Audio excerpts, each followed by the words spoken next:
Bonjour à tous et bienvenue pour cette nouvelle table ronde pour les journées des rencontres du développement durable en direct de la Maison de l'Europe en partenariat avec Audencia. Nous allons tout de suite commencer cette nouvelle table ronde sur le climat, développement, sécurité, un nouveau continuum géopolitique avec l'allocution de M.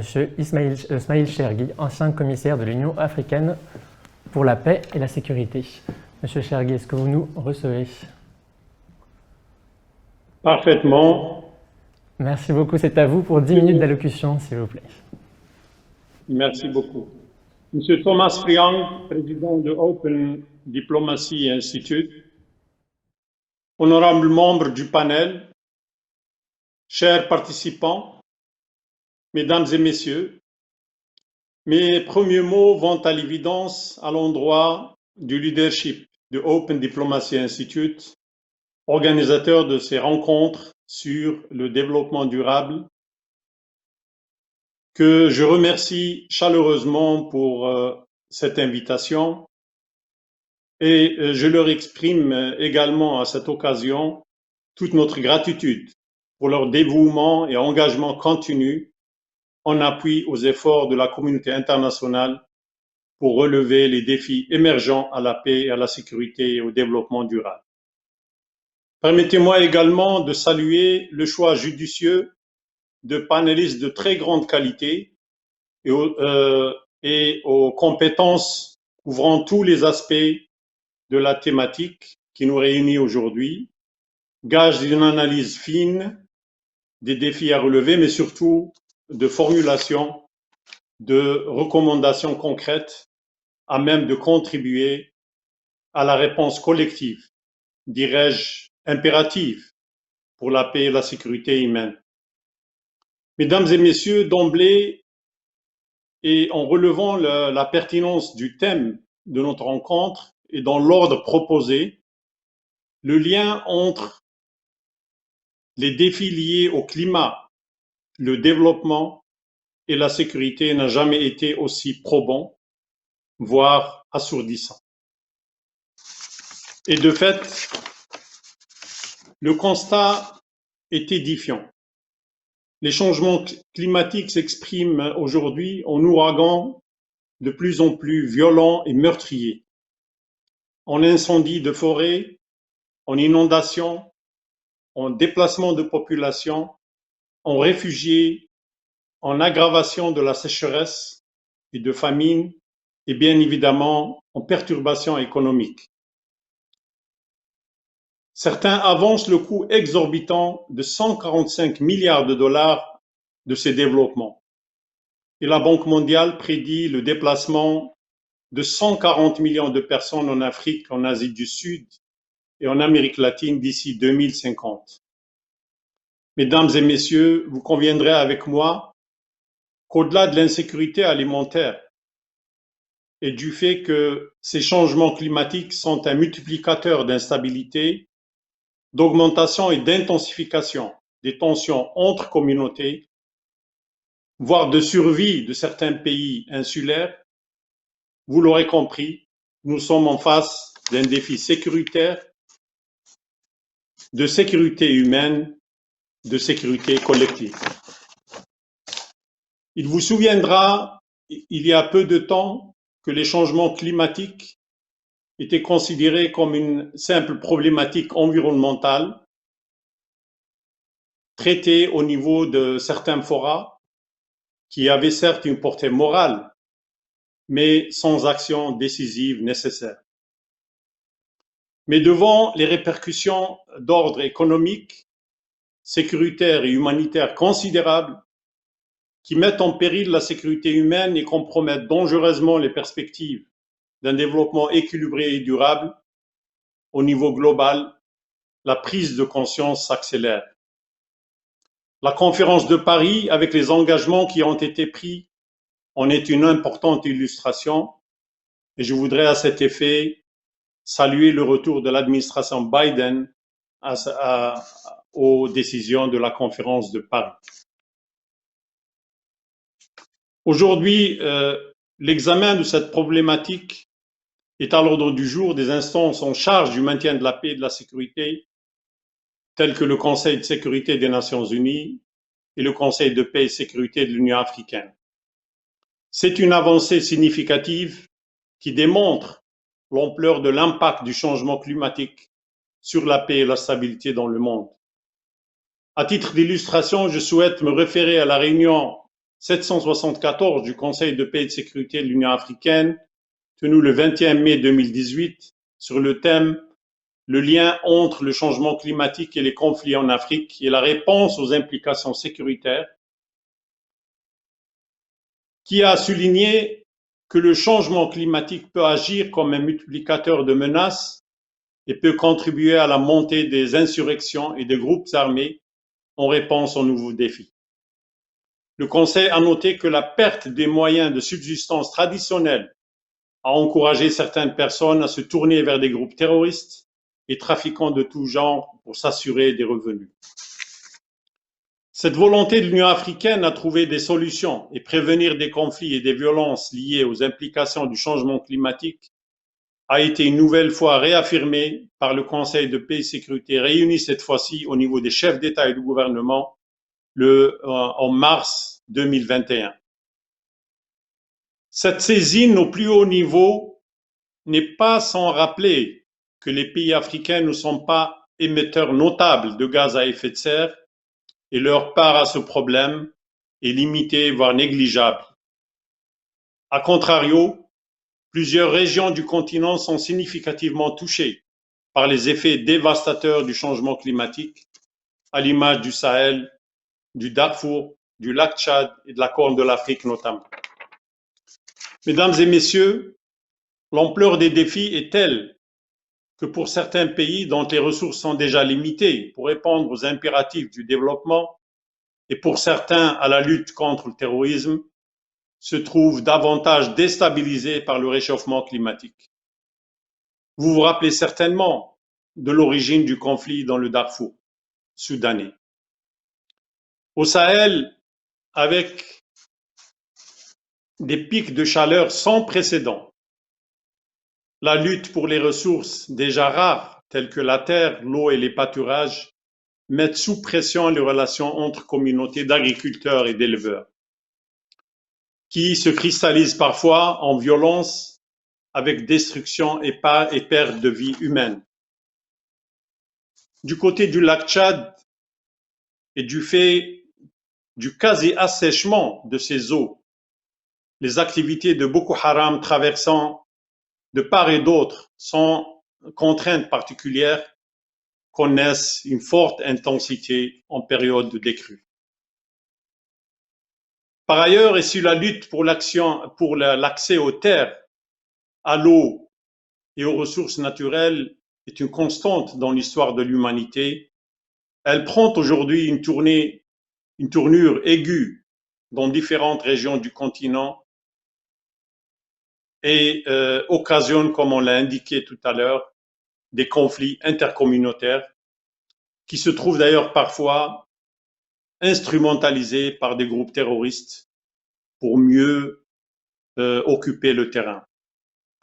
Cette problématique a été étayée par une réunion que nous avons organisée à Bamako, Mali, en novembre 2019, et les participants avaient à cette occasion avancé des chiffres extrêmement élevés des victimes de ce type de conflit et relevé en fait qu'ils emportent plus de vies humaines que le terrorisme lui-même. Et vous pouvez évidemment vous référer à la déclaration de Bamako qui est disponible sur le net.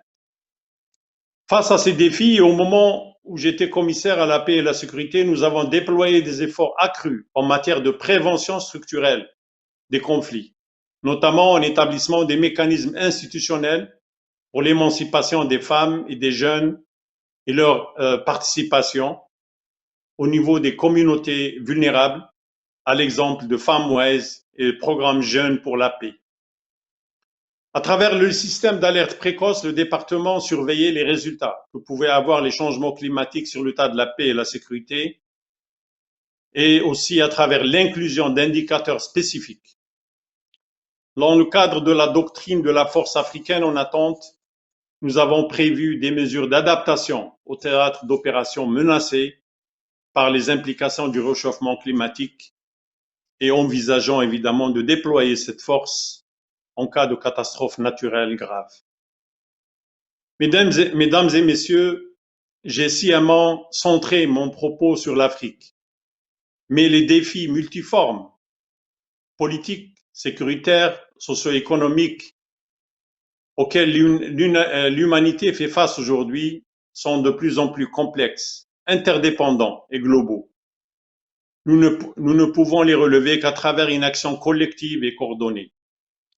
La communauté internationale se doit d'être solidaire pour les relever, notamment en tenant compte des principes de responsabilité commune, mais différenciés, et d'équité, ainsi que des capacités respectives des États.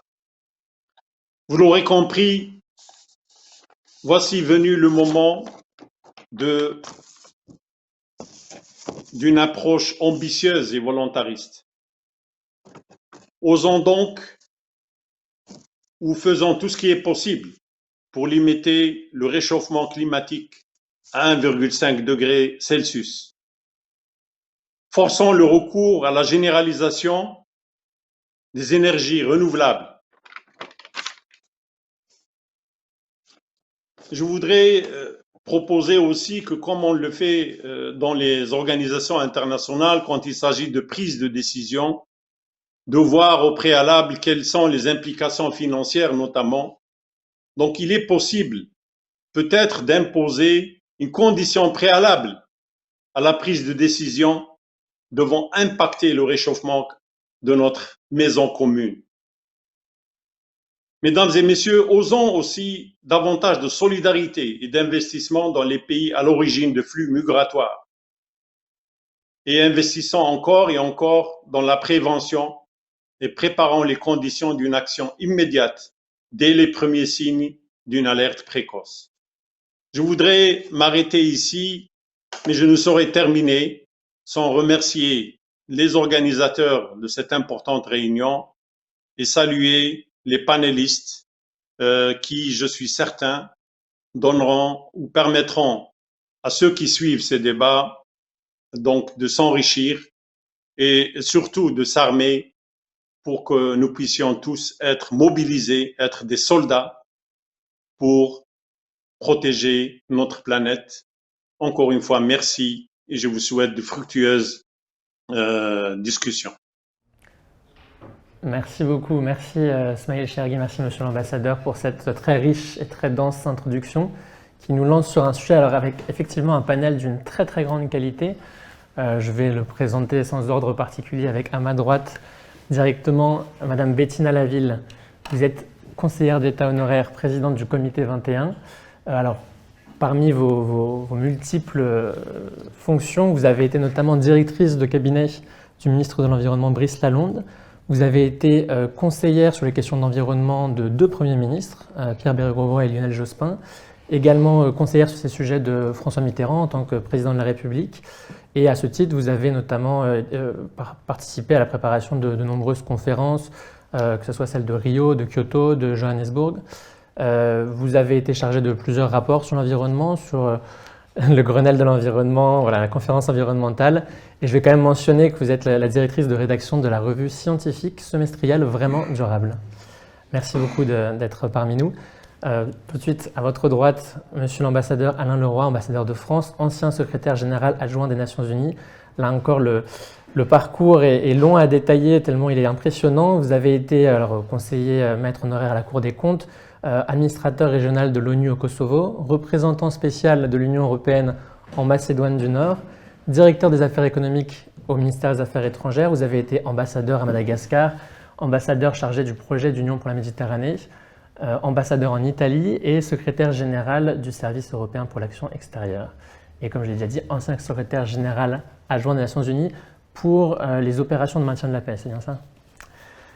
Et à votre droite, pour terminer ce panel en présentiel, monsieur le professeur Bertrand Bazzi, vous êtes spécialiste, un des plus grands spécialistes en France des relations internationales, professeur des universités à Sciences Po Paris. Vous êtes enseignant-chercheur associé au Centre d'études et de recherche internationales. Vous êtes l'auteur d'une vingtaine d'ouvrages qui font toujours référence dans le domaine des relations internationales, dont le dernier est paru le 8 septembre, il me semble, qui s'intitule « Les puissances mondialisées, repenser la sécurité internationale », et dont on aura sûrement l'occasion de reparler au cours de cette table ronde. Aussi à distance, potentiellement, si ces problèmes d'avion sont résolus, nous aurons Virginie Resson-Victor, peut-être en audio tout à l'heure, que je présente aussi en son absence. Virginie Resson-Victor est géopolitologue. Elle dirige le laboratoire d'études prospectives et d'analyse cartographique, le LEPAC. C'est un laboratoire privé indépendant qu'elle a cofondé en 1992 et qui est notamment la chambre noire, je dirais, des émissions et des ouvrages Le Dessous des cartes que nous connaissons bien. Et elle a lancé en 2021 le Grand défi des entreprises pour la planète, une initiative dont l'objectif est de contribuer à améliorer ensemble la cohérence, l'efficacité et l'impact de l'action des entreprises en faveur du climat. Et donc ce sera, si elle peut nous rejoindre, un sujet très important au cours de notre table ronde, le rôle des entreprises. Je commence sans plus tarder sur ce sujet qui est donc climat, développement, sécurité, un nouveau continuum géopolitique. Et je voudrais, pour entamer ce sujet, peut-être avec vous, Monsieur l'ambassadeur Alain Leroy, peut-être interroger un peu les termes de ce sujet climat, développement, sécurité. Et d'abord le premier terme, sécurité. Parce que sécurité, traditionnellement, dans les relations internationales, c'est plus quelque chose qui relève de la sphère militaire. C'est-à-dire on parle de sécurité du territoire, de défendre la souveraineté nationale. Mais cette notion de sécurité, comment est-ce qu'elle a évolué au cours de ces dernières années pour s'étendre à la sécurité humaine? Alors c'est une question,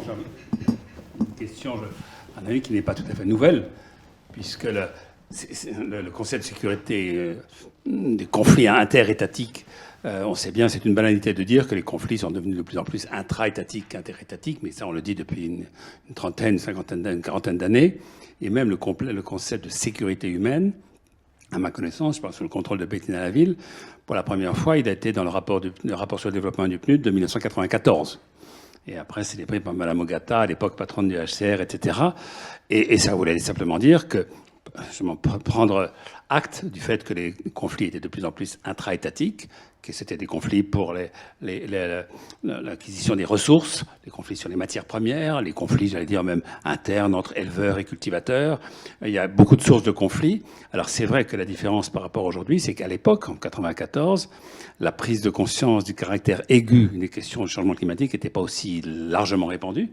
Donc c'était sécurité humaine. On avait un peu moins, à cette époque-là, la notion de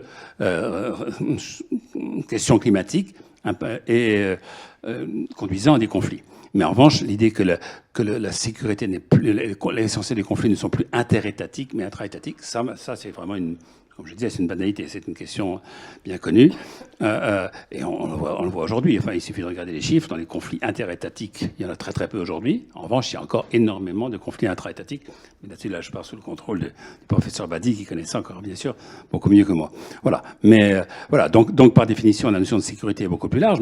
Et on peut dire maintenant, en plus, dans les questions récentes, par exemple, la cybersécurité. C'est une notion de la sécurité qui, il y a 10-15 ans, on n'en parlait pas. C'est évidemment un des aspects majeurs. La sécurité spatiale, voilà, il y a évidemment un tas de domaines dans lesquels la question de sécurité est devenue plus importante. Et pour terminer, je ne veux pas être trop long, simplement dans la notion de sécurité humaine, il y a toute une idée, c'est-à-dire c'est pas seulement la protection physique, mais la protection matérielle. Ce qu'on peut appeler les droits de l'homme, ça fait partie de la sécurité humaine. Les droits économiques et sociaux, ça fait partie de la sécurité humaine. Bon, mais là, le sujet est beaucoup plus sur le lien entre climat, sécurité et développement. Mon point, c'était simplement de dire la notion de sécurité s'est élargie il y a déjà une quarantaine d'années. Elle est maintenant encore plus aiguë avec les questions de changement climatique, comme l'a dit le commissaire Ismail Chergui, que je salue au passage. Merci beaucoup. Et sur cette question, peut-être après votre point de vue très ancré pratique, le point de vue un peu académique, si je peux me permettre, M. Badi, sur l'évolution de ce terme sécurité. Oui, je rejoins tout à fait ce qu'a dit Monsieur l'ambassadeur. On est passé, je dirais, à bas bruit au départ, d'un type de sécurité à un autre, avec des différences monumentales. C'est-à-dire que dans la conception classique de la sécurité qui remonte à notre fameux philosophe fondateur de notre modernité politique qui est Thomas Hobbes, la sécurité, c'était affaire de combat de gladiateurs, je le cite, c'est-à-dire effectivement les États qui s'opposaient les uns aux autres, sachant que leur sécurité pouvait être d'abord essentiellement menacée par le voisin. Et donc on était dans une lutte de gladiateurs, chacun essayant de maximiser, d'optimiser sa puissance de manière à se sentir en sécurité, de manière à ce que l'autre ne l'attaque pas. Or, depuis, et notamment avec la mondialisation, mais il y aurait encore beaucoup d'autres choses à dire sur le processus qui a donné naissance à cette nouvelle forme de sécurité, les enjeux deviennent globaux.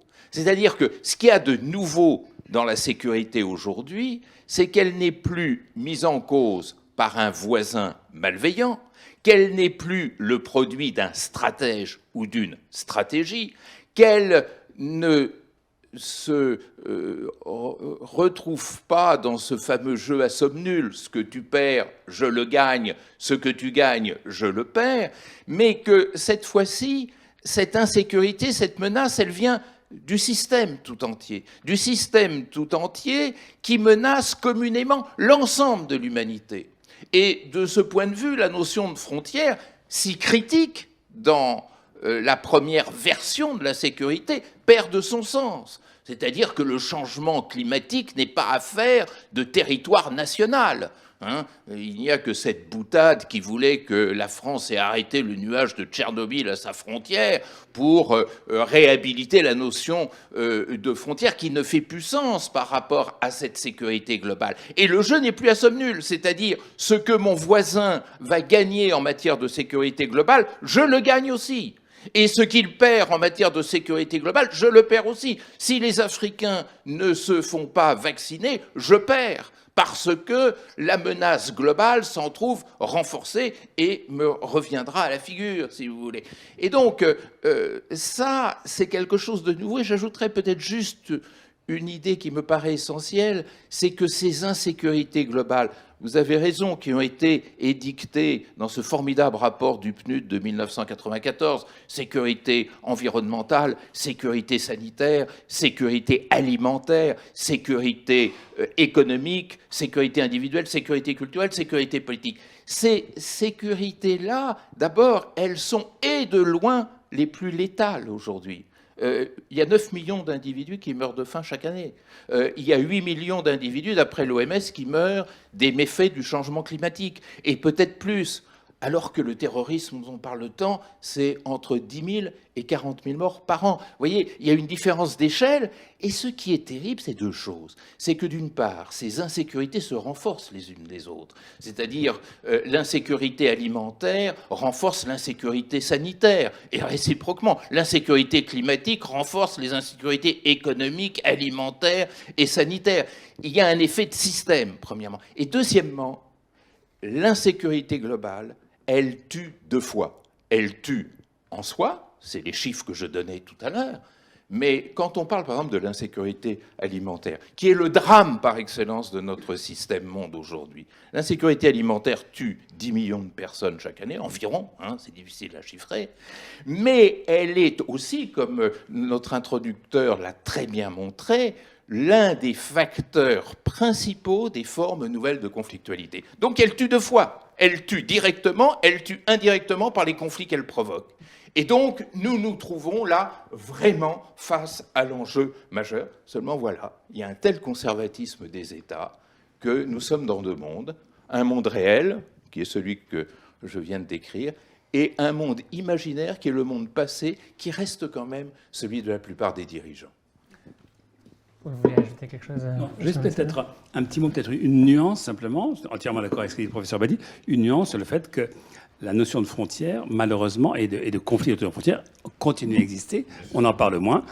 Prenons l'exemple du Cachemire. Entre l'Inde et le Pakistan, il y a des morts chaque année pour le combat sur la frontière entre deux États. On pourrait dire un conflit traditionnel, ça existe encore. Le Sud-Liban, il n'y a pas de frontière bien précise entre le Sud-Liban et Israël, ce qu'on appelle ligne bleue, encore des morts régulièrement tous les ans. Voilà, il y a encore, mais on en parle moins et il y a moins de morts, mais ça existe encore un peu. Mais elle n'a aucun effet sur le climat. Mais on va rentrer, je vois que vous êtes tous impatients de rentrer dans le vif du sujet, on va détailler notamment les différentes sphères d'intervention entre la sphère étatique, les relations internationales, les organisations internationales, tous ces sujets dans un deuxième temps, mais je voudrais, pour finir d'introduire ce sujet, faire cet état des lieux avec vous, Madame Bettina Laville, définir maintenant le terme développement, parce que ça aussi c'est un terme qui a beaucoup évolué et vous avez été aux premières loges pour voir cette évolution à travers toutes les conférences que vous avez suivies pour le Premier ministre et le Président de la République. Comment est-ce que cette notion de développement est passée de l'agenda 21, d'ailleurs pour lequel vous avez créé le comité 21, à aujourd'hui l'agenda 2030 et ses 17 objectifs de développement durable? Alors, si vous permettez, je vais quand même commenter juste Allez-y, un tout petit peu ce que nos deux interlocuteurs ont dit. Moi, je trouve que cette conception qui date des institutions des Nations Unies, c'est-à-dire à un moment donné, on ne parlait absolument pas de problèmes environnementaux, climatiques, etc. En revanche, et je vais y revenir, où on parlait beaucoup de développement, en l'occurrence, c'est-à-dire l'après-guerre. Eh bien, on n'a pas, je trouve, une réalité et un imaginaire. On a deux réalités qui s'entrechoquent. Et qui s'entrechoquent aujourd'hui, et c'est la crise que nous traversons au niveau multilatéral globalement, mais en particulier au niveau des institutions qui sont chargées de combattre le réchauffement ou la perte de biodiversité. Parce que, en fait, là où le professeur Badi a tout à fait raison, c'est-à-dire que ce n'est pas les pays, je veux dire, la pollution ne s'arrête pas, et de toute façon, aux frontières, et de toute façon, nous, par exemple, nous serions complètement exemplaires, nous, la France, en matière de lutte contre le réchauffement climatique. Le fait que la Chine augmente ses émissions de 0,5%, mais je veux dire, rendrait nos efforts totalement dérisoires. Il ne faut pas le dire trop fort parce que c'est très décourageant, mais c'est quand même la réalité. Donc ça, on a vraiment un sujet. Il n'empêche que les pays utilisent aujourd'hui leurs frontières, et ce qu'on appelle l'organisation westphalienne, qui est quand même encore aujourd'hui très présente aux Nations Unies, pour s'arroger de nouveaux espaces de puissance, qui sont des nouveaux espaces de puissance classiques, exactement avec des groupes de pays, avec des alliances. Par exemple, en matière, dans les enceintes environnementales, vous avez le groupe des 77 qui ne veut absolument plus rien dire. En 92, ça voulait dire quelque chose parce que c'était les pays entre guillemets pauvres. Maintenant, il y a maintenant il y a la Chine, etc. Donc, ou alors vous avez les pays du Nord. Qu'est-ce que ça veut dire, les pays du Nord, par exemple? Qu'est-ce que ça veut dire, les pays du Nord, quand il y avait Monsieur Trump qui fustigeait complètement toutes les décisions environnementales, etc., etc. Il n'empêche que ce sont des espaces de puissance aujourd'hui qui sont encore très classiques, d'où cette tension, et d'où d'ailleurs le fait que pour pallier ce très grave inconvénient, eh bien, on fait un pas de côté et on crée d'abord d'autres institutions. Le président de la République, par exemple, quand il crée le One Planet Summit, c'est pour faire des coalitions. Alors, ces coalitions sont extrêmement hétérogènes, ne correspondent pas vraiment aux catégories de l'ONU, même s'il s'en réclame, parce qu'il fait partie, il est membre du Conseil de sécurité, la France est membre du Conseil de sécurité, mais d'un autre côté, on s'arrange un peu autrement. Et tout ça fait une gouvernance extraordinairement désordonnée, si bien que du coup, et je reviens à votre question sur le développement, on se demande où est le développement durable aujourd'hui. Par exemple, vous avez aujourd'hui, c'est ouvert la conférence biodiversité en virtuel, je veux dire, on dit la conférence de Kunming. Bah oui, enfin, c'est la conférence, je veux dire, virtuelle à cause des conséquences de la pandémie. Et en l'occurrence, la première affirmation du maître, entre guillemets, de la Chine, c'est d'affirmer le multilatéralisme. je pense que quand même, avant tout, la Chine a quand même dans la tête des injonctions de puissance plus que des injonctions multilatérales. Ça, c'est la première observation. La deuxième observation, c'est que tout le monde se réclame encore du développement durable. Quoique. Jusqu'à, je dirais, allez, on va dire l'accord de Paris, mais encore, hein, ça s'est un peu épuisé au moment de Rio+20. Eh bien, à Rio, donc, on parlait de développement durable.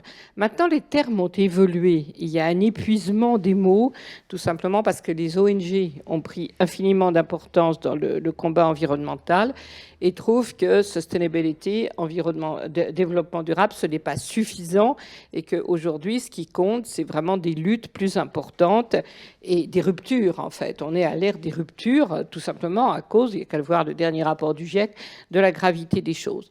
Donc, le développement durable, je pense que ça a été un instrument absolument extraordinaire parce que ça a introduit dans, finalement, les deux grands piliers de l'ONU, l'économique et le social, l'environnemental qui n'existait pas. Maintenant, on utilise dans tous les pays d'autres expressions comme la transition, etc., ce qui finalement fait encore un autre facteur des désordres. Et dernière chose, par rapport à la sécurité humaine, ce qui est très très important, c'est qu'on parle de plus en plus de sécurité humaine, mais on a peur d'aller au Conseil de sécurité. Tout simplement, alors si, parce que le Conseil de sécurité a fini par ouvrir des débats sur le climat, c'est le 4e qui s'est passé il y a 4 mois, je crois. Et enfin, on a eu un communiqué qui est sorti du Conseil de sécurité, ce qui n'avait absolument pas été le cas, parce que les États-Unis ou la Chine, je parle sous votre contrôle, s'opposaient à ce communiqué. Mais ce qui est extraordinaire dans notre système aujourd'hui, c'est que le risque majeur, et le professeur Badi l'a très bien dit, c'est-à-dire le risque climatique, n'est pas contre la sécurité humaine, n'est pas traité par le Conseil de sécurité, parce que le Conseil de sécurité est ancré dans effectivement la tradition classique des organisations nationales. Alors ça, c'est très intéressant, c'est vraiment le sujet des acteurs et vous l'avez tous abordé, donc je pense qu'on peut y passer tout de suite. Et notamment sur le Conseil de sécurité, je voudrais me tourner vers vous, Monsieur Alain Leroy, vous qui avez été secrétaire général adjoint des Nations Unies. Est-ce qu'aujourd'hui l'ONU, typiquement comme organisation internationale, est encore le lieu dans lequel on peut parler, régler ces problèmes de climat, développement, sécurité, ou est-ce que maintenant c'est un lieu qui est dépassé ? Une question délicate, simplement. L'ONU est en difficulté. On peut énormément élaborer là-dessus, en particulier pour moi à cause de l'usage du droit de veto. On pourrait élaborer longtemps là-dessus. Mais en même temps, il n'y a pas de concurrent, il n'y a pas d'autres enceintes qui seraient légitimes. C'est la seule enceinte légitime pour traiter de ce genre d'occasion. Mais peut-être vous me faites penser à un combat que les diplomates menaient à l'époque du président Chirac. Le président Chirac disait bien, l'environnement, comme vous l'avez dit, ça ne s'arrête pas aux frontières. Il faut évidemment une instance supranationale pour donner des injonctions aux différents pays. Et il avait cette idée, à l'époque, on appelait ça l'Organisation mondiale de l'environnement, l'OME, et je trouvais que c'était une idée qui paraissait naturelle. Mais ça, c'était des idées des années 90, début des années 2000 ou fin des années 90. Eh bien, même à ce moment-là, ça avait été refusé, et c'est intéressant. Ceux qui s'opposaient le plus, déjà, c'était le Brésil, parce qu'il avait très peur qu'on lui donne des injonctions sur l'Amazonie. Et en plus, c'était pas le Brésil de M. Bolsonaro, c'était même le Brésil de M. Lula, dont on pouvait penser qu'il était plus sensible à ça. Même à cette époque-là, des pays, bon, le Brésil, mais sûrement d'autres, j'imagine la Russie et d'autres, et sans doute la Chine, auraient beaucoup de mal à accepter une instance supranationale là-dessus. Alors, ce qu'on peut voir en revanche, c'est que du côté européen, maintenant, je veux dire que le fait que l'Europe prenne le lead et essaie d'avoir des positions communes sur les questions d'environnement, avec un Green Deal commun, des objectifs communs, etc., là, c'est évidemment un progrès. Mais au niveau mondial, c'est évidemment dans une enceinte onusienne que ça devrait se faire. Alors, bien sûr, il y a les conventions des Nations Unies. L'accord de Paris, c'est une branche de la Convention des Nations Unies. Pour le moment, c'est très faible. Et c'est vrai qu'au Conseil de sécurité, si on était trop fort, je suis persuadé qu'on aurait des droits de veto des grands membres de la Russie ou de la Chine. Et donc, moi, je trouve qu'on devrait relancer cette idée d'Organisation mondiale de l'environnement, quitte à, j'allais dire, faire honte à ceux qui s'y opposeraient. C'est évidemment une question mondiale, d'intérêt mondial. Il n'y a pas d'autre enceinte que les Nations Unies qui peuvent jouer ce rôle supranational, à mon sens. D'accord. Et du coup, sur ces différents échelons, on voit qu'il y a une tension un peu entre les organisations internationales où devrait se faire le débat, la prise de décision, et quand même les États, vous mentionniez le Brésil à l'instant, qui continuent à avoir un pouvoir de, je ne sais pas si c'est de nuisance, en tout cas de veto qui reste fort. Monsieur le professeur Bertrand Badi, vous avez beaucoup écrit notamment sur l'impuissance de la puissance, et vous êtes très critique sur le rôle des États aujourd'hui dans la sphère internationale.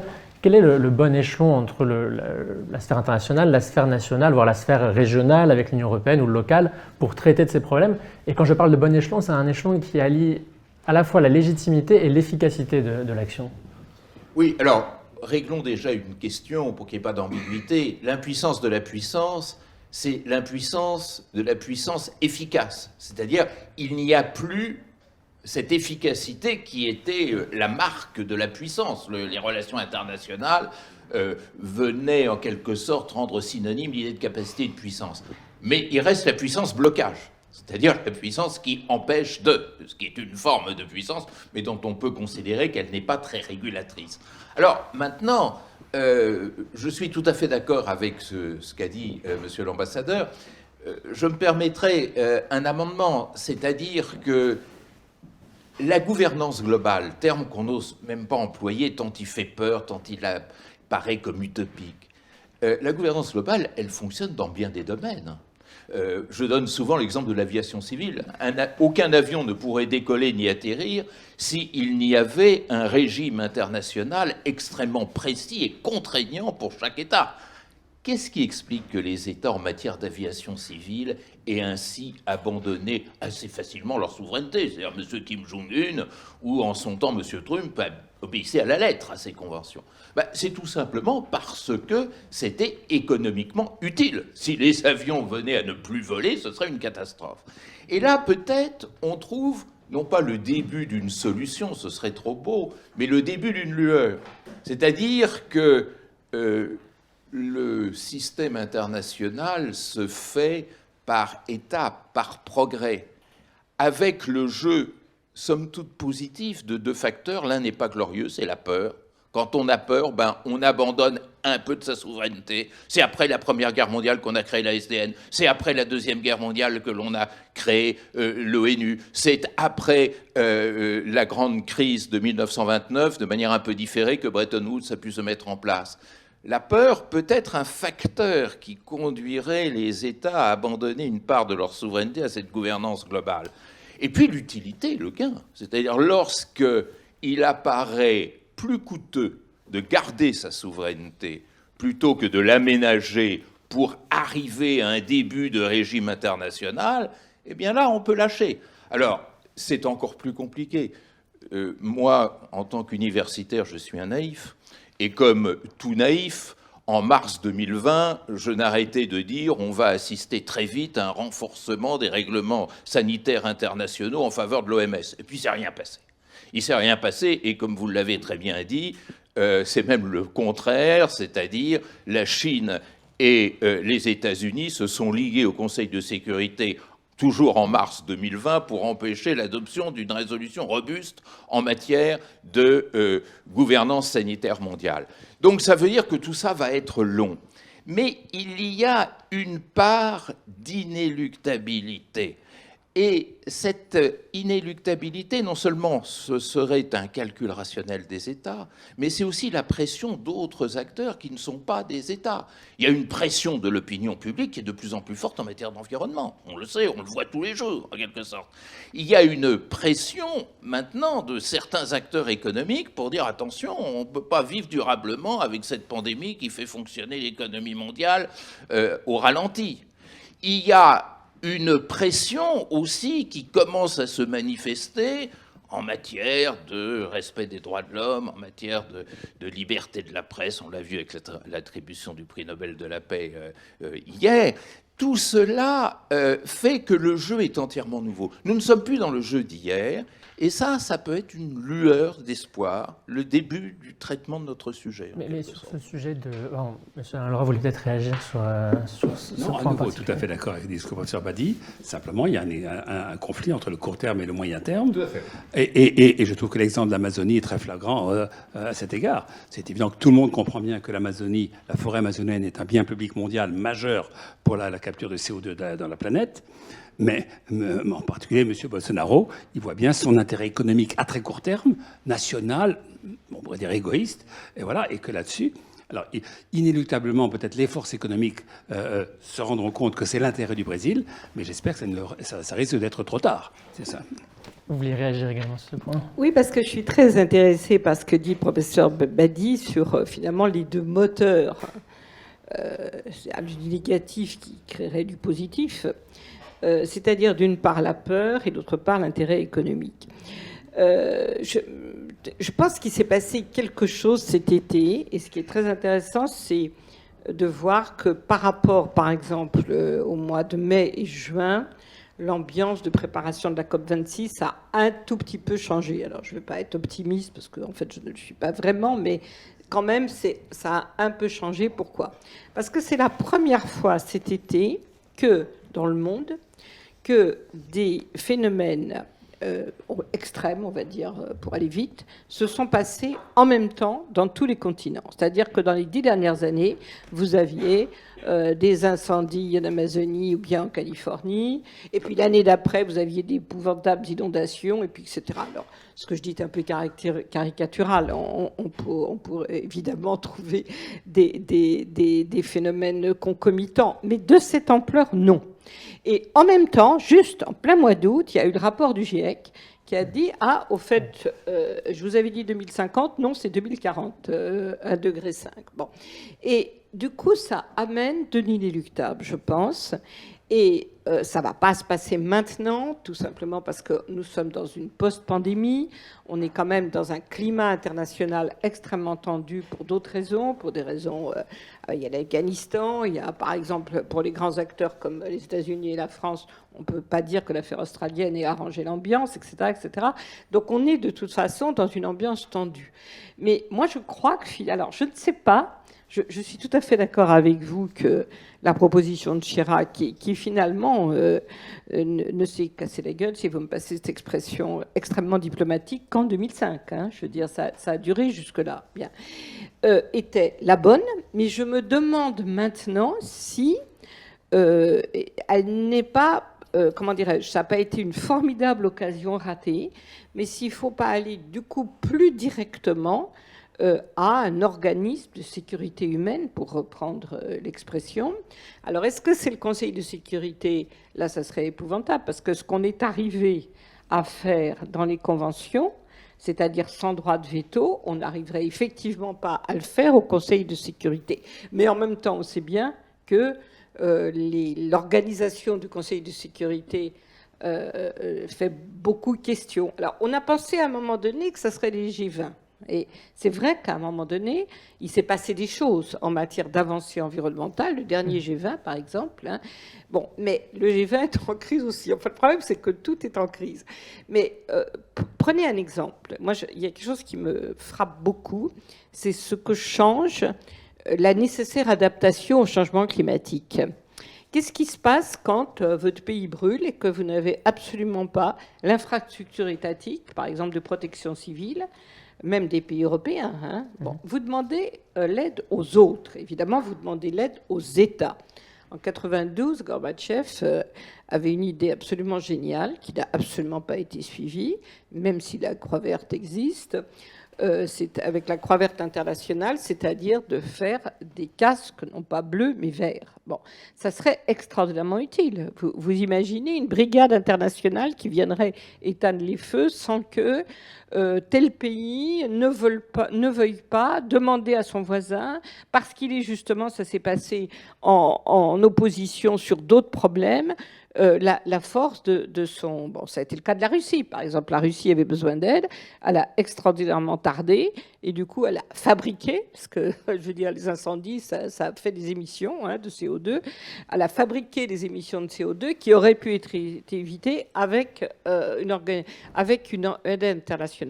Donc, je pense qu'à un moment donné, la force des choses, le poids des catastrophes vont faire ce que M. Badi a dit, et je trouve très bien, c'est-à-dire une réorganisation, une régénération, pour reprendre le terme de la table ronde, inéluctable. Mais cette urgence, elle est déjà présente finalement. Ça fait quand même quelques années qu'on parle de cette urgence climatique, de cette urgence. Et pourtant, on l'a vu par exemple avec la pandémie, aujourd'hui sur la question sanitaire.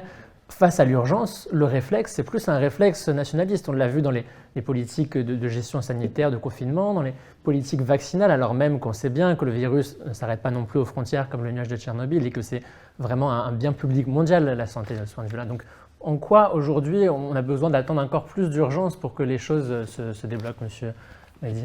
Oui, alors vous avez tout à fait raison, et c'est vrai qu'il y a une prise de conscience des questions environnementales qui date de la fin des années 60 et du début des années 70.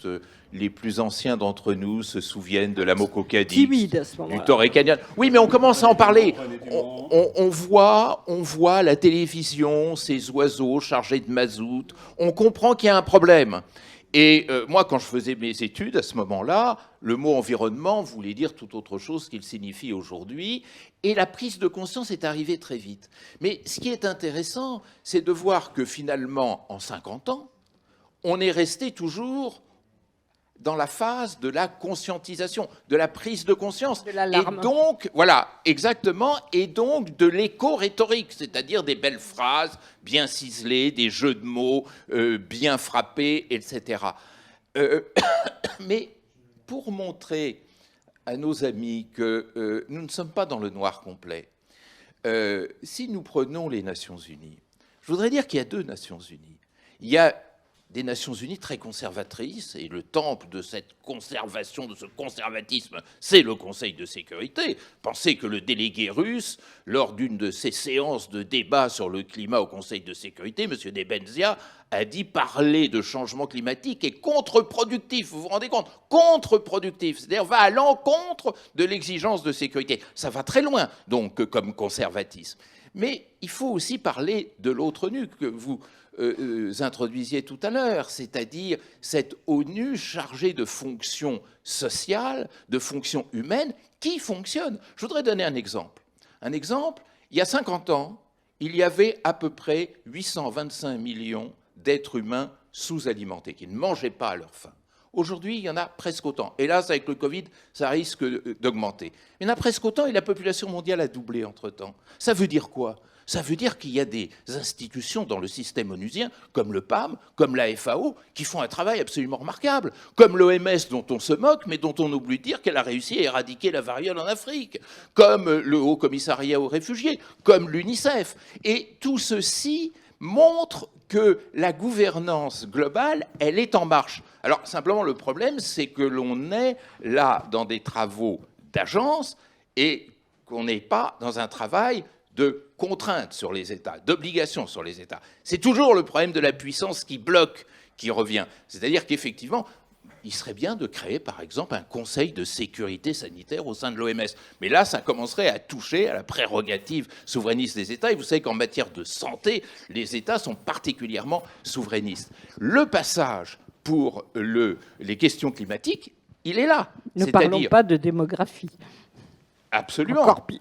Bon, mais il y a quand même eu une conférence, la conférence du Caire sur la démographie en 1994, la même année que justement le rapport sur la sécurité humaine, qui a fait prendre conscience. Vous savez, la prise de conscience en politique, c'est quelque chose d'extrêmement important, parce que ça veut dire que maintenant, les États sont obligés d'écrire cela sur l'agenda. Alors, ils font peut-être pas grand-chose, mais ils sont obligés d'en débattre. Il ne se passe plus un G7 ou un G20 sans qu'il y ait une partie des débats qui portent sur cette question.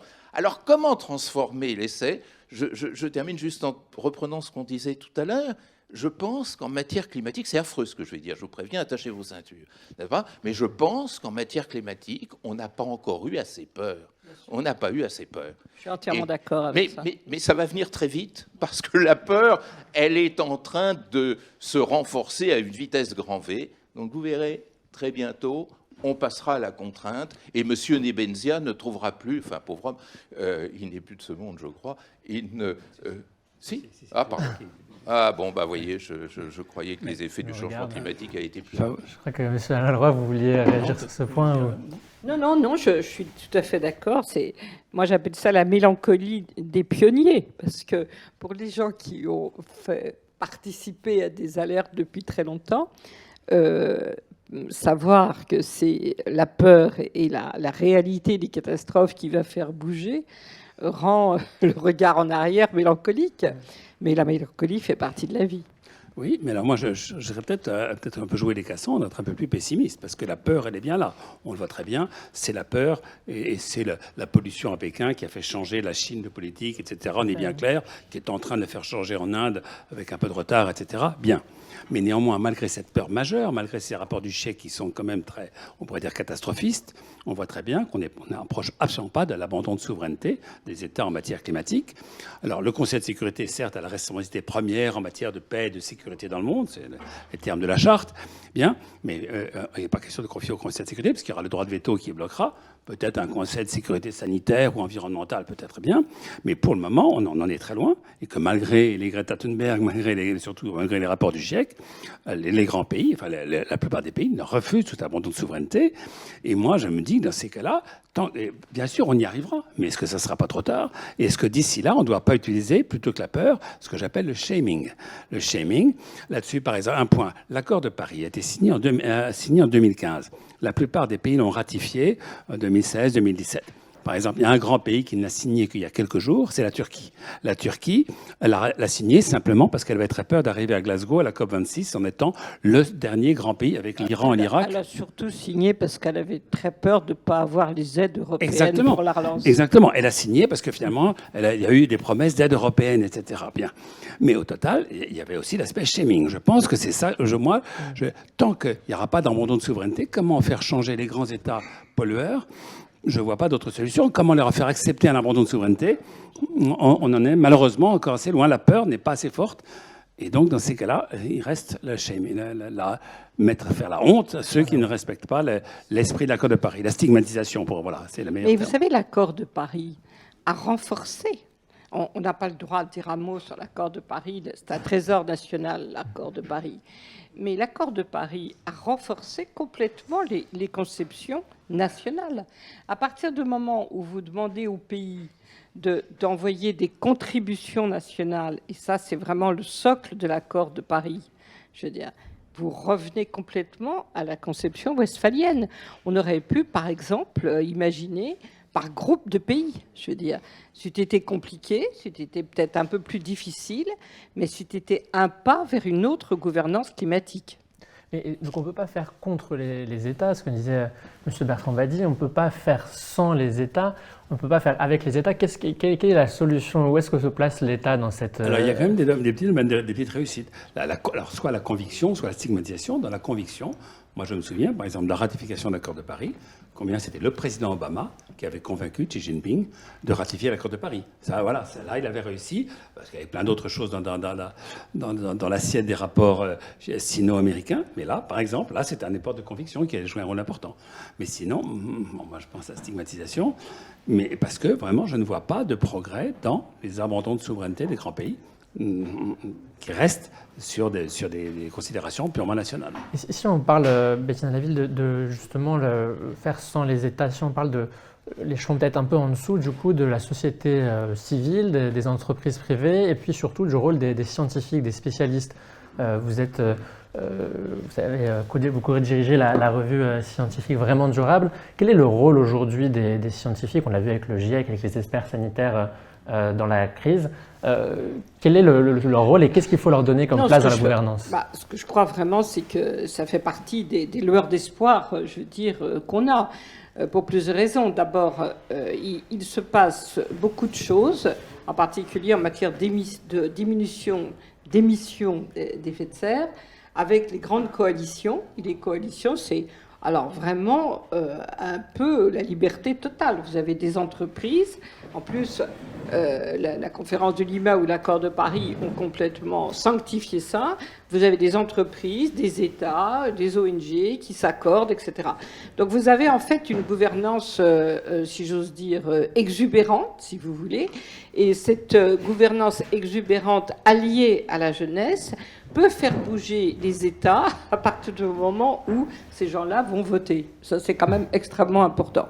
Et je crois que ça, c'est comment dirais-je, les retrouvailles entre l'expression démocratique classique, mais pour faire avancer les choses en matière de climat et une gouvernance extrêmement différente au sein de l'ONU, ça peut faire partie des ingrédients qui peuvent faire changer les choses, malheureusement, pas en un an. Je veux dire, il va falloir 10 ans, et en 10 ans, on va connaître beaucoup de catastrophes climatiques.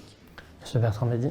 Oui, je crois qu'à ce propos, on touche un point très important marquant l'exceptionnalité de la question climatique par rapport aux autres insécurités humaines.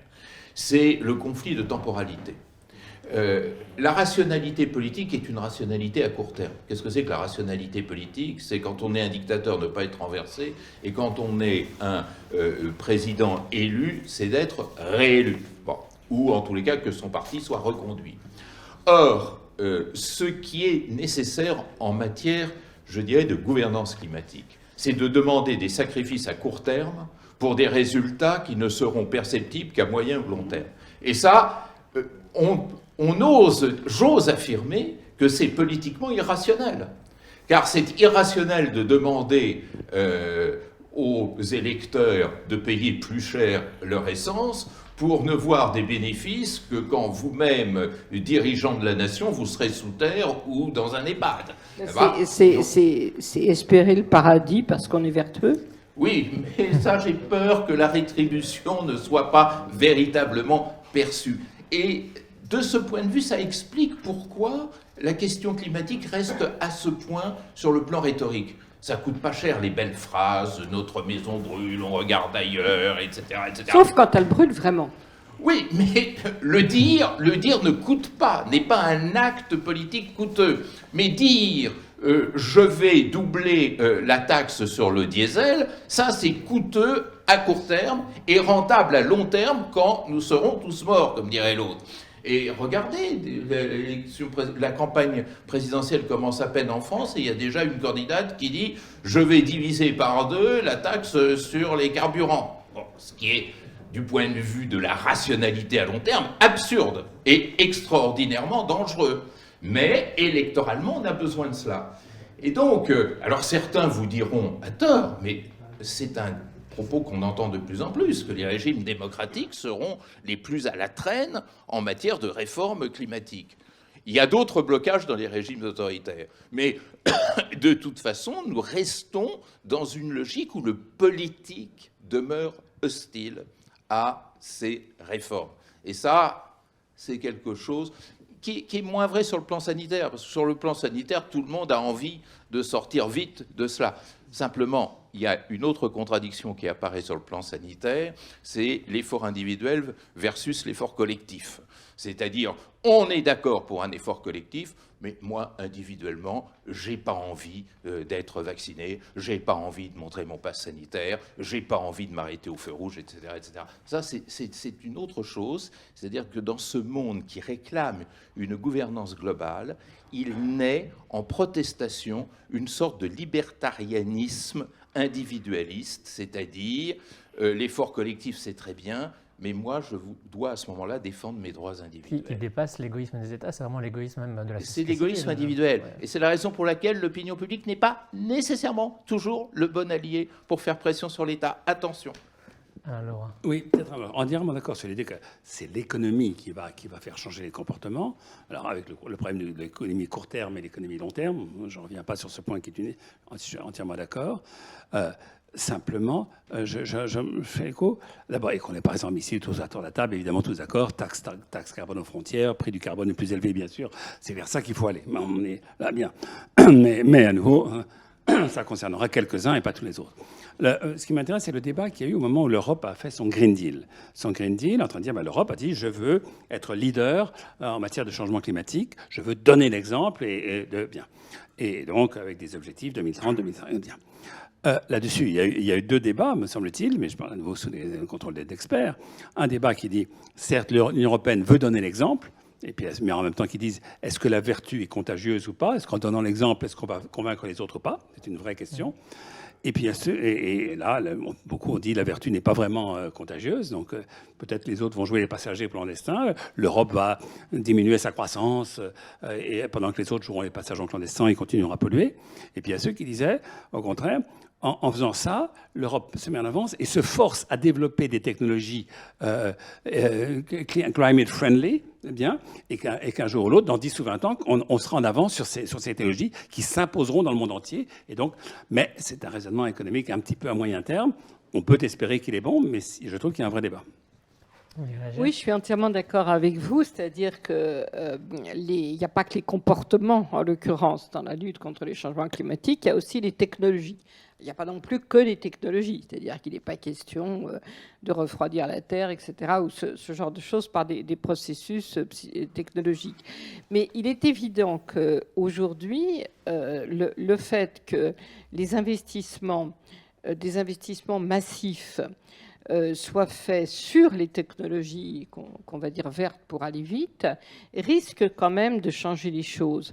Mais ce que je voudrais aussi dire, c'est que, et on l'a bien vu d'ailleurs pour l'Europe, il y a quand même une déclinaison à faire sur le plan politique d'un dessin, je veux dire. Alors moi, j'aime pas le mot récit, parce que je pense que le récit, c'est toujours après, etc. Bon.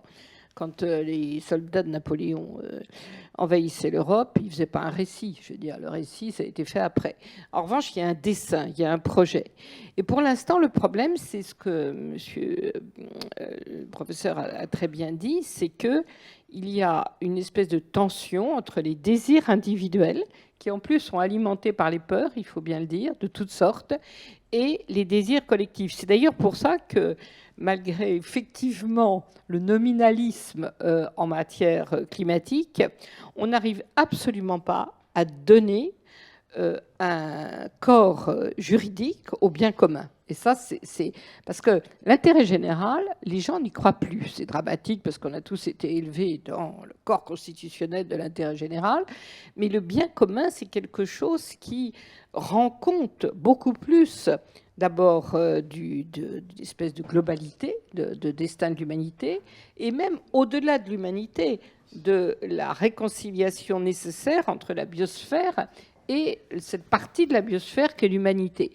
Donc c'est un corpus juridique complètement complet. Et là, on n'arrive absolument pas à faire un projet global. Et si ce projet était fait, alors vous auriez tout ce qu'on vient de dire comme écueil, c'est-à-dire la temporalité, c'est-à-dire les égoïsmes, c'est-à-dire les désirs de puissance, c'est-à-dire les différences énormes de démographie, etc., puis quand même le cynisme de beaucoup de dictatures, il faut quand même dire des choses par leur nom, mais vous auriez quand même, à mon avis, une opinion publique internationale, mon Dieu, si Hubert Védrine m'entendait, qu'est-ce que je me ferais attraper, mais tant pis, qui pourrait un peu faire surmonter les choses. Le problème, c'est que l'ONU n'a pas cette voix.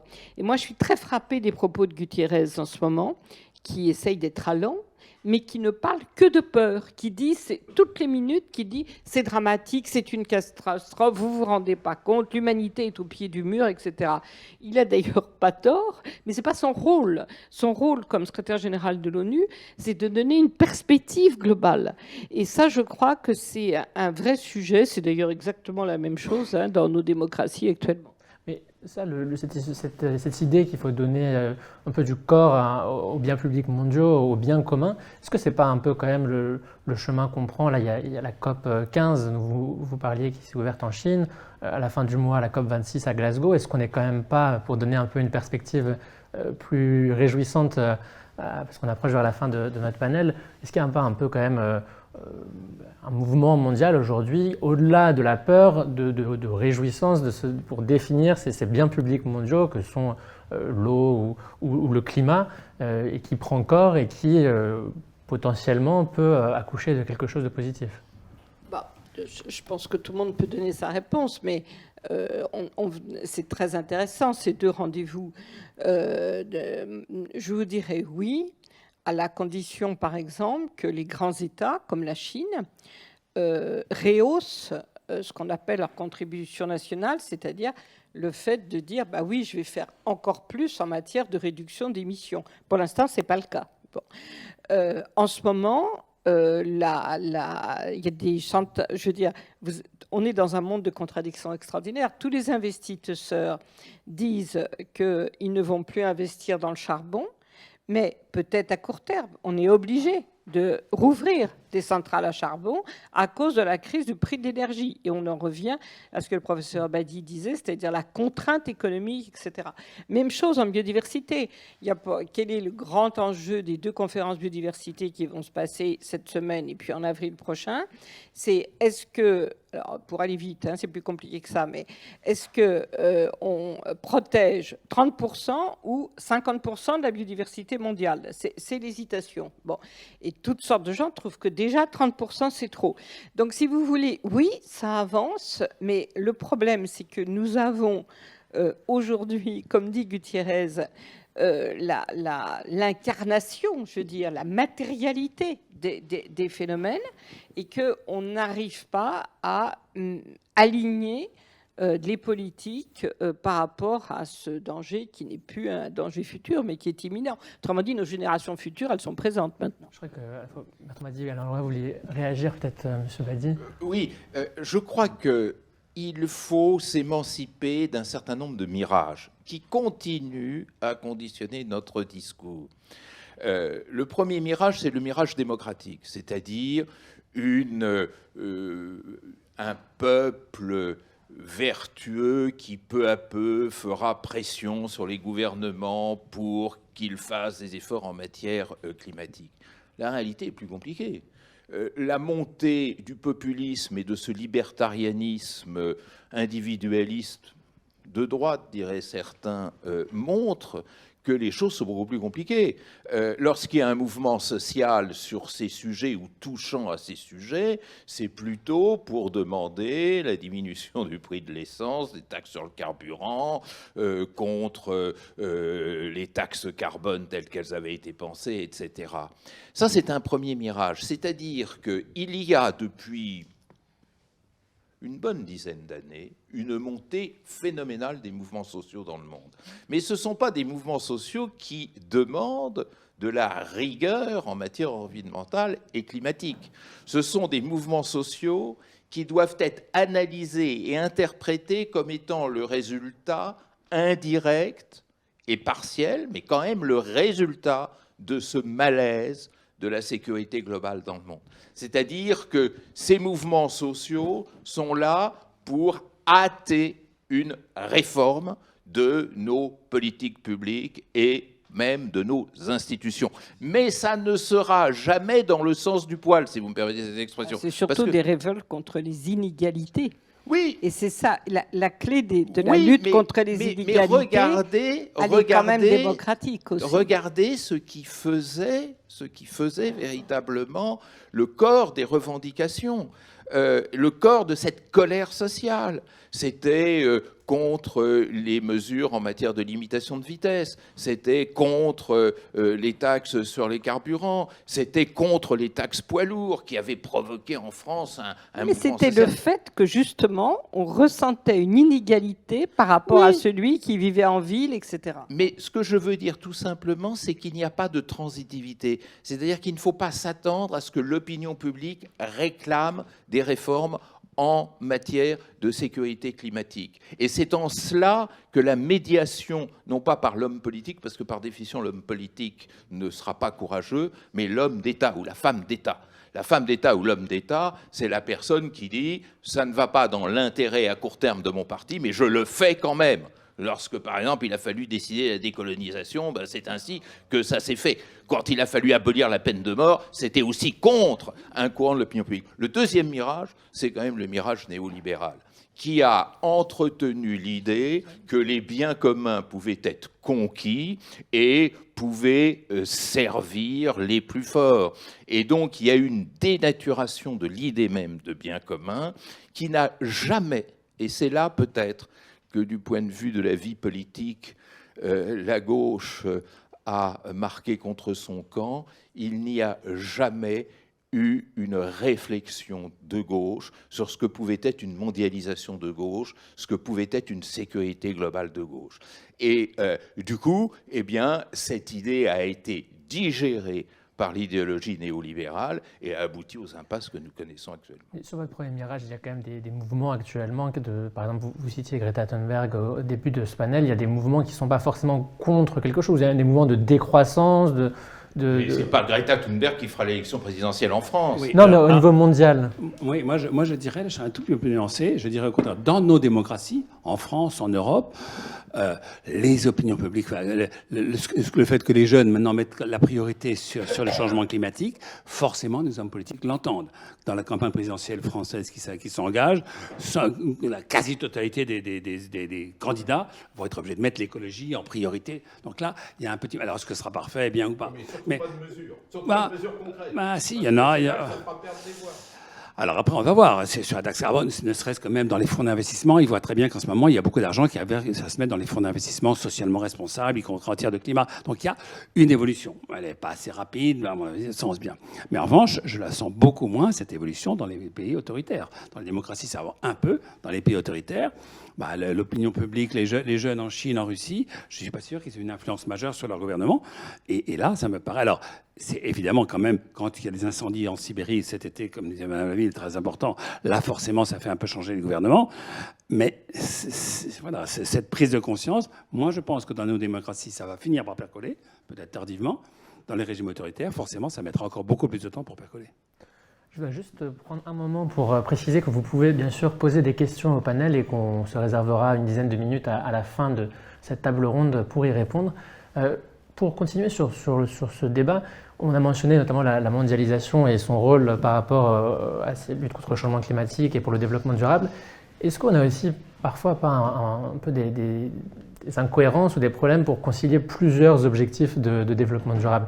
Vous mentionniez par exemple l'objectif fixé par la COP 15 de préserver 30% ou 50% des espaces de la planète. Et en même temps, on a dans les objectifs de développement durable cette notion de sécurité alimentaire. Et on sait qu'avec l'augmentation démographique, il faudra produire 50% ou 30% de plus d'ici 2050 pour nourrir l'ensemble de la planète.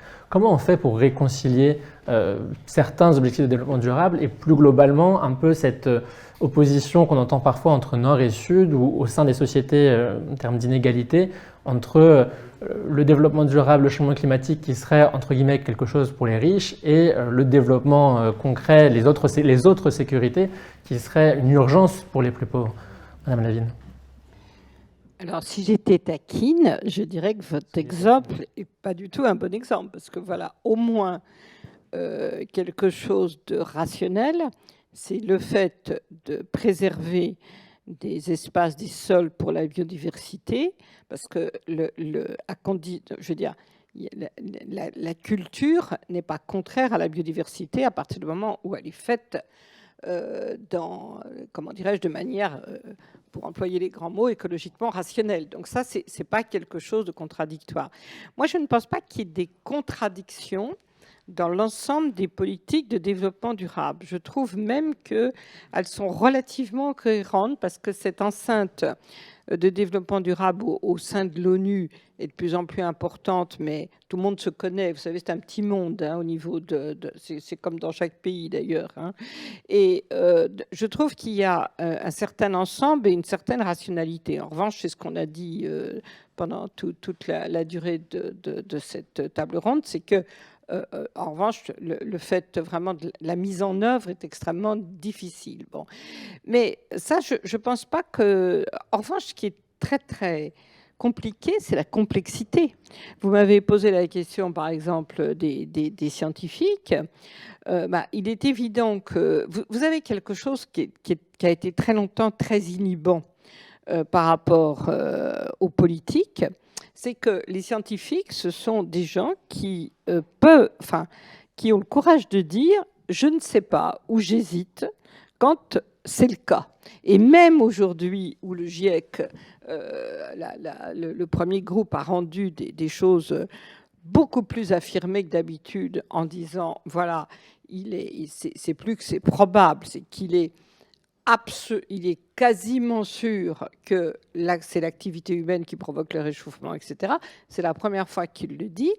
Il dit nous avons des zones d'ombre. Alors la grande zone d'ombre, par exemple, c'est l'activité du nuage sur le réchauffement, etc., etc., et toutes sortes de phénomènes météorologiques comme ça.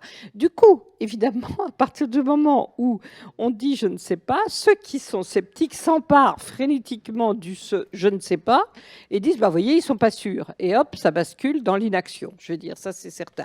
Et donc, moi, ce que je crois parallèlement à la question qu'on a posée sur la démocratie, c'est que la culture scientifique est extrêmement importante, et c'est pour ça que l'éducation est tellement importante dans les 20 ans qui viennent, enfin, elle l'a toujours été, mais encore plus là, parce que l'appropriation de concepts scientifiques peut aussi faire avancer les gens, c'est-à-dire qu'il n'y a pas de révélation révélée, il n'y a pas d'affirmation totalement révélée dans un phénomène qui est totalement inédit dans le monde. Ce dont on ne se rend pas compte, c'est que effectivement, on est complètement découragé parce qu'on n'y arrive pas, etc. Mais c'est quand même la première fois.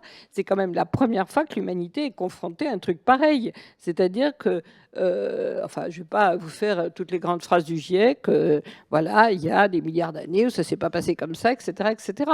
La rapidité du réchauffement est quelque chose à quoi l'homme a énormément de mal à s'adapter, aussi bien dans son psychisme, d'ailleurs, il y a des travaux très intéressants là-dessus en ce moment, que dans son organisation politique.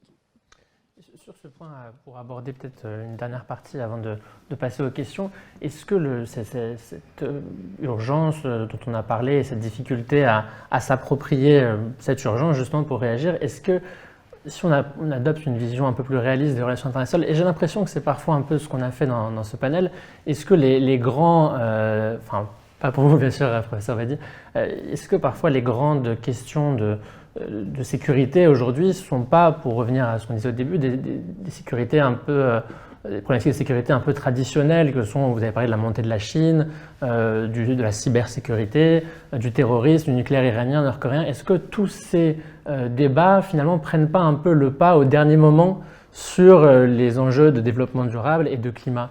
Monsieur Vadi. Je crois que vous avez tout à fait raison. Je ne dis pas que ces questions classiques ont disparu. L'ambassadeur Leroy le disait très très bien tout à l'heure, il y a des conflits classiques qui demeurent, qui n'ont pas l'acuité qu'ils avaient autrefois. Simplement, ce qui est coupable, c'est pas que ces questions demeurent. Ce qui est coupable, c'est que l'on interroge les nouveaux défis en termes anciens et dépassés. Il y a une crise sanitaire, qu'est-ce qui se passe ? Il y a partout, pratiquement dans les 193 pays de la planète, une nationalisation de l'enjeu de la sécurité sanitaire, avec tous les coûts qui vont ensemble. Parce que, premièrement, ce n'est pas l'addition de 193 politiques sanitaires nationales qui fera une politique sanitaire globale, et deuxièmement, parce que on réintroduit la guerre, alors de manière métaphorique, mais rappelez-vous la guerre des masques, la guerre des tests, la guerre des vaccins, la guerre des statistiques, etc. Vous avez tout à fait raison. Mais au-delà de ça, il y a une cécité grave, c'est-à-dire ces conflits interétatiques, ces questions qui relèvent de la sécurité nationale sont, dans l'échelle des menaces qui pèsent sur l'humanité, très minoritaires dans leur poids, dans leur pertinence. Et les réévaluer, les mettre au centre, c'est risquer d'oublier ce qui est devenu et de loin le plus important. Et j'ajoute un troisième argument qui me paraît essentiel, auquel je faisais allusion tout à l'heure. Il ne faut pas oublier que l'insécurité globale, la menace globale, c'est la matrice de toutes les menaces, y compris les plus traditionnelles.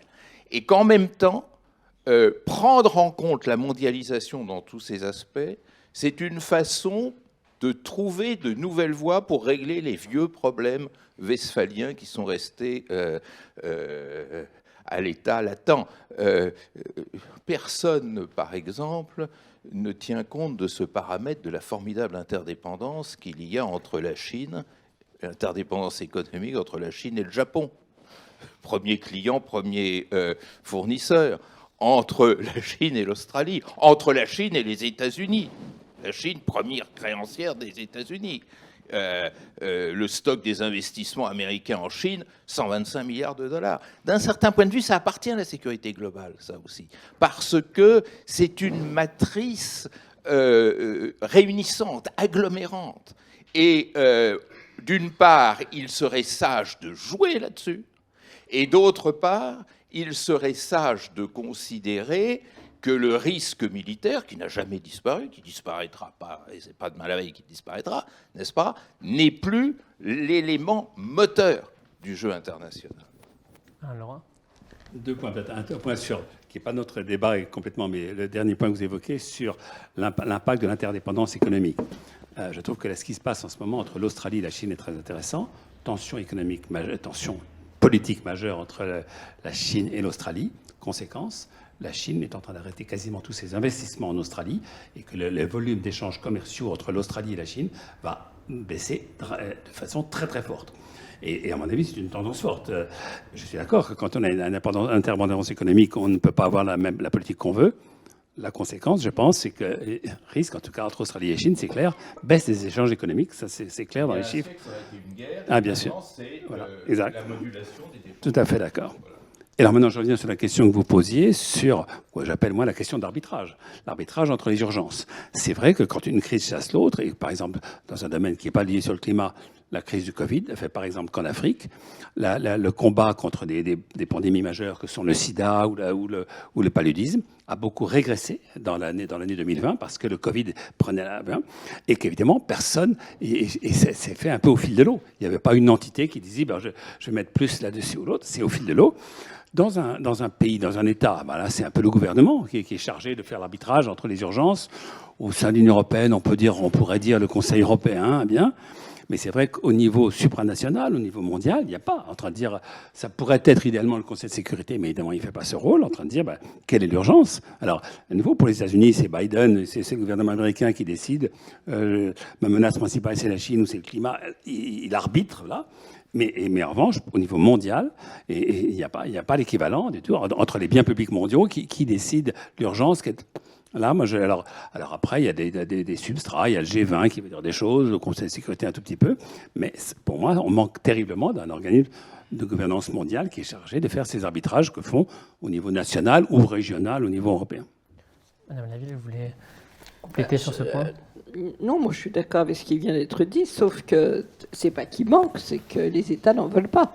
Je veux dire, je crois que c'est vraiment ça. Je veux dire, c'est-à-dire qu'à partir du moment où vous avez l'exemple, par exemple, de la discussion de la question climatique au Conseil de sécurité, l'illustre parfaitement. Je veux dire, il est hors de question de comment dirais-je, même paraître renoncer à sa souveraineté nationale pour parler de questions globales. Donc ça, c'est un problème énorme.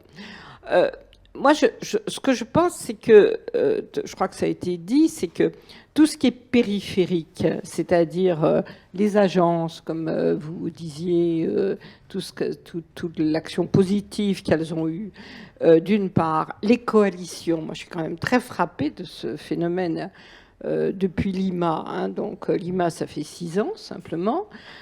Toutes ces coalitions, et dans les One Planet Summit, par exemple, il y en a une nouvelle tous les ans. Alors, comme les One Planet Summit, maintenant, c'est tous les 6 mois, il y en a tous les 6 mois. Alors, ce qui est extraordinaire, c'est, premièrement, il n'y a pas de suivi. C'est-à-dire qu'elles sont lancées, mais alors 2 ans après, qui fait un bilan? Il y a un organisme qui essaye de faire un bilan de cela, qui s'appelle Climate Change, hein, je veux dire, qui essaye de faire un bilan de tout ce qui est le non-étatique. Bon, il y a aussi, moi je crois beaucoup aux coalitions de villes. Je veux dire, il y a véritablement des organisations des grandes villes du monde qui vont être extraordinairement impactées par le réchauffement climatique, etc., qui s'organisent, etc. Donc vous avez toutes sortes d'institutions périphériques qui, un beau jour, enfin, moi je veux rester optimiste, qui un jour vont peser sur l'Organisation des Nations Unies, parce que d'une part, c'est la vie. Il y a bien un type maire, je ne sais pas s'il va être, si c'est le maire de New York ou de New Delhi, qui va devenir secrétaire général de l'ONU, parce que ça s'appelle les évolutions normales des élites, bon, d'une part, et d'autre part, parce que quand vous faites une espèce de triangle entre les catastrophes, les pressions de ce que j'appelle les organisations périphériques onusiennes, et quand même cette société civile qui, certes, je suis tout à fait d'accord, professeur, avec le fait que vous avez une résistance des individus. Mais encore, là aussi, vous avez des contradictions extraordinaires, parce que le même qui dira « Ah non, alors vraiment, la taxe, je n'en veux pas ». Prenez la Convention citoyenne pour le climat. Hein, je veux dire, la première réunion, on leur posait cette question, comment faire pour réduire les émissions dans ce pays dans un climat de justice ? Bon. Première réunion, la réponse est « Oh là là, on ne parle pas de la taxe ». Alors, ça veut dire que la fiscalité n'est pas un instrument de justice. C'est en fait ce qu'ils ont dit. Et alors, ce qui est extraordinaire, c'est que personne ne leur a dit le contraire, parce qu'il fallait absolument être totalement admiratif de la parole citoyenne. Bon, très bien. Mais vous avez en même temps ce type d'affirmation, je veux dire, c'est-à-dire que non, non, non, en gros... c'est le fameux syndrome, pas chez moi, je veux dire, d'une part, pas chez moi et pas moi, mais en même temps, vous avez les préoccupations environnementales qui arrivent aujourd'hui, parfois dans certaines analyses d'opinion, au-dessus de la sécurité, etc., ou alors chez les élites à Davos, qui ont complètement dépassé, même en temps de pandémie, en fait, les inquiétudes des grands dirigeants industriels, etc., qui mettent le climat comme premier risque mondial. Je voudrais peut-être, parce qu'on arrive à la fin de notre panel, prendre une question qu'on m'a transmise sur ce sujet, justement. Comment tous ces acteurs peuvent infléchir les politiques internationales et les enjeux de gouvernance vers l'agenda de 2030 ? C'est Noémie qui nous pose cette question. Peut-être, Alain Leroy, est-ce que vous avez des éléments sur l'agenda 2030 ? Alors, sur l'agenda 2030, comme sur ces grandes questions sur les biens publics mondiaux, en l'absence d'un organisme de gouvernance mondiale, il y a des tentatives. Alors, il y a les coalitions qu'évoquait Bettina Laville, il y a le G20, et puis il y a ce que pousse un peu la France en ce moment, ce qu'on appelle l'Alliance pour le multilatéralisme. C'est de dire, certes, les États sont les acteurs majeurs, mais en dehors des États, il y a plein d'autres acteurs qui sont très importants, les grandes entreprises, les grands représentants de la société civile, les ONG, etc. On l'a fait, par exemple, dans le conseil d'administration du Fonds mondial SIDA. Ben, c'est ça, il y a des États bénéficiaires, récipiendaires, les grandes sociétés, eh bien... Et ça, c'est une façon de faire bouger les choses, de donner l'exemple, de prendre tous les... Bon, et de faire bouger les choses. Bon. Et ça, ben, pour l'agenda 2030, évidemment, simplement, pour moi, c'est très bien, il faut le faire, ça donne l'exemple, mais s'il y a des grands acteurs qui ne veulent pas jouer le jeu, ils pourront rester en dehors du jeu. Et ça, pour moi, ça reste une très grande difficulté. Et la seule chose qui peut compter là-dedans, c'est un mouvement d'opinion encore plus fort, ou peut-être alimenté par une peur encore plus forte. Mais si les rapports du GIEC ne suffisent pas, que faut-il encore ? Vous voulez réagir sur ce point ? Non, je suis d'accord et accablé. Peut-être pour conclure, professeur Bertrand Badi, dans votre dernier livre sur les puissances mondialisées, Repenser la sécurité internationale, vous parlez de comment refonder l'ordre mondial. Comment on refonde aujourd'hui l'ordre mondial pour mieux intégrer ces conséquences du changement climatique, d'une part, et les enjeux de développement, d'autre part, sur la sécurité humaine ? Peut-être 2-3 axes. Je ne peux pas répondre à cette question, ce serait d'une prétention folle. Hein. Je ne vais pas m'ériger en grand réformateur de l'ordre mondial, mais peut-être 3 axes pour répondre à votre question. Premier axe, c'est une constatation. Nous sommes entrés dans un temps où le social court plus vite que le politique. C'est-à-dire, le politique ne cesse d'être mis devant le fait accompli par des bouleversements sociaux, des bouleversements économiques, des bouleversements physiques même de notre planète. Et donc, le jeu de la décision est inversé. C'est-à-dire, le modèle westphalien, bon, il faut toujours faire très attention quand on emploie cette formule, mais le jeu westphalien, il donnait aux politiques la décision ultime sur tout. Et regardez notre histoire. Notre histoire depuis la paix de Westphalie, c'est des décisions politiques qui ont pu être dramatiques, transformatrices. Aujourd'hui, ça c'est fini. C'est-à-dire, le politique est réactif, beaucoup plus que proactif. Et surtout que la puissance, elle est plus instrument de blocage qu'instrument de promotion. Ça, c'est la première réflexion. La deuxième réflexion, c'est que, de toute manière, on n'échappe pas à la globalité. Il y a tout un tas de discours totalement fantasmagoriques sur la démondialisation, sur le retour des nations. Vous savez, il faut se méfier du mot retour. Il n'y a jamais de retour en histoire. Il y a autre chose, n'est-ce pas? Et le second axe que je propose, c'est penser le monde dans la mondialisation, et non plus dans cette espèce de modèle figé, de juxtaposition d'unité souveraine. Si on ne passe pas par le global, on n'arrivera à aucun résultat. Et puis, le troisième axe, permettez-moi de terminer là-dessus, ce n'est pas de l'angélisme, c'est l'axe humain. C'est-à-dire, moi je suis en extase devant ce rapport du PNUD de 1994, de ces deux géants de la pensée économique qui étaient Amartya Sen et Mahbub el-Harb, qui ont été les inspirateurs de ce rapport, et de cette très belle phrase qui est en exergue de ce rapport: il faut libérer le monde de la peur, free from fear. C'était ça l'idée, c'est-à-dire positiver la peur. C'est-à-dire faire en sorte qu'on sait maintenant où sont les vraies peurs, ce que tout le monde ne dit pas et ne reconnaît pas. Les vraies peurs, c'est dans les gens qui crèvent de faim, c'est la menace climatique. Et c'est savoir pousser un cri de liberté face à ces peurs. C'est ça le véritable axe. D'ailleurs, l'être humain, dans l'histoire, il a gagné comme ça. C'est-à-dire en surmontant ce qui semblait être sur le point de le broyer. Bon, on en est là. On est dans un jeu de transition. Et comme on est dans un jeu de transition, eh ben, il y a toujours les vieilles sentinelles groupées, coudes serrés au Conseil de sécurité pour reproduire l'illusion d'un monde qui n'existe plus. Et en revanche, cette polarisation sur la libération de la peur, ça c'est quelque chose de formidable. Et puis, son nom n'a pas été prononcé, je voudrais finir là-dessus. Kofi Annan. Relisons la déclaration du millénaire, qui était quand même quelque chose de formidable. Il avait tout compris. Et avant lui, déjà, ses deux prédécesseurs, Javier Pérez de Cuellar et Boutros Ghali, rappelez-vous dans l'agenda pour la paix, où il disait: quelle est l'origine des guerres aujourd'hui? C'est l'injustice sociale. Ah ben, quelle modification de grammaire! Merci beaucoup. Je pense qu'on peut conclure sur ces mots, positiver la peur. On a développé plusieurs pistes, notamment l'Organisation mondiale de l'environnement, mais on voit aujourd'hui qu'il y a encore des solutions. Merci beaucoup à nos chers panélistes. Et je salue de loin Virginie Risson qui n'a pas pu nous rejoindre. Merci encore et on se retrouve très bientôt, tout de suite vers 17h30 pour la conférence de clôture sur gérer et régénérer. Merci beaucoup.